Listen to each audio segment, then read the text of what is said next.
Oui, c'est encore moi, Collier Tomba, et bienvenue à vous à cette nouvelle session de formation sur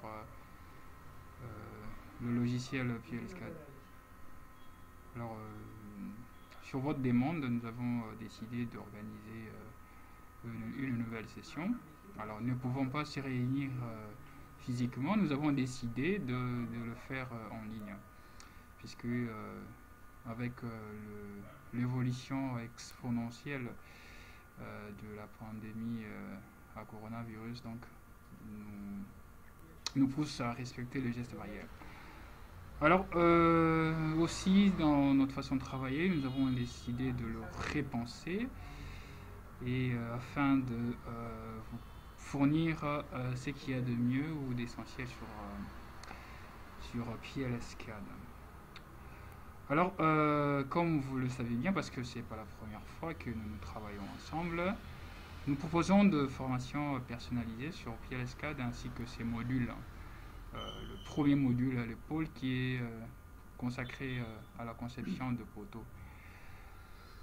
Et le deuxième module qui est consacré aux pylônes électriques. Alors, bien sûr, ces formations étant personnalisées sur demande des clients. Alors, pour cette session, nous allons aborder les trois modules. Alors, l'autre module, nous ne l'aborderons pas, bien sûr, parce qu'une demande n'a pas été faite. Alors, bienvenue à vous.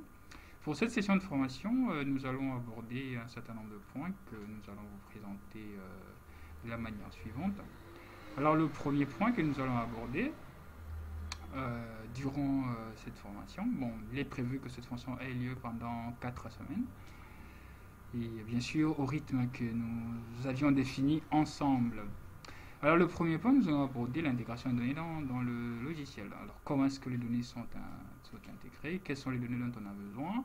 Par où commencer? Mais avant d'avancer, je voudrais signaler que ce logiciel est adressé aux ingénieurs des bureaux d'études et de bureaux de conception ayant au minimum un certain nombre d'années d'expérience, minimum 2 ans.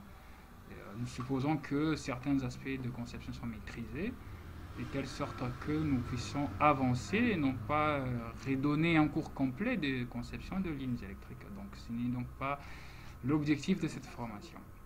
Un deuxième point, nous allons aborder la présentation du logiciel. C'est quoi le logiciel? Bien entendu, c'est le logiciel et le logiciel le plus performant actuellement sur le marché en ce qui concerne la conception de lignes aériennes, de lignes de transmission ainsi que de lignes de distribution de l'énergie électrique. Alors le troisième point, nous allons vous présenter comment le paramétrage ainsi que le code se font en ce qui concerne le différents cas de météo. Parce que les lignes seront implantées dans des pays dans des régions et seront soumises à des conditions météorologiques parfois extrêmes. Alors il est donc important de savoir comment intégrer, paramétrer, traduire ces conditions en termes de paramètres dans le logiciel. Alors, au quatrième point, nous allons aborder la modélisation de structures. Le poteau et les poteaux essentiellement. C'est vrai que les structures, lorsqu'on parle des structures, il y en a deux. Il y a les poteaux et les pylônes. Et pour notre cas, pour ce quatrième point, nous allons aborder essentiellement les poteaux. Comment est-ce qu'on modélise le poteau dans le logiciel? Et au cinquième point, nous allons aborder la modélisation des conducteurs. Les conducteurs est un élément très important dans la transmission de l'énergie électrique.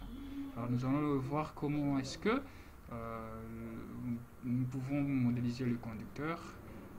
Essentiellement, la notion de tension, la valeur ultime de la tension, de la tension mécanique du conducteur qu'il faudrait donner dès l'installation de la ligne, de telle sorte que lorsque la ligne sera soumise aux différentes conditions, qu'elle ne puisse pas nous donner des résultats désagréables, donc comment est-ce que ces modélisations se font, bien sûr conforme aux standards et aux normes ainsi que à mon expérience personnelle.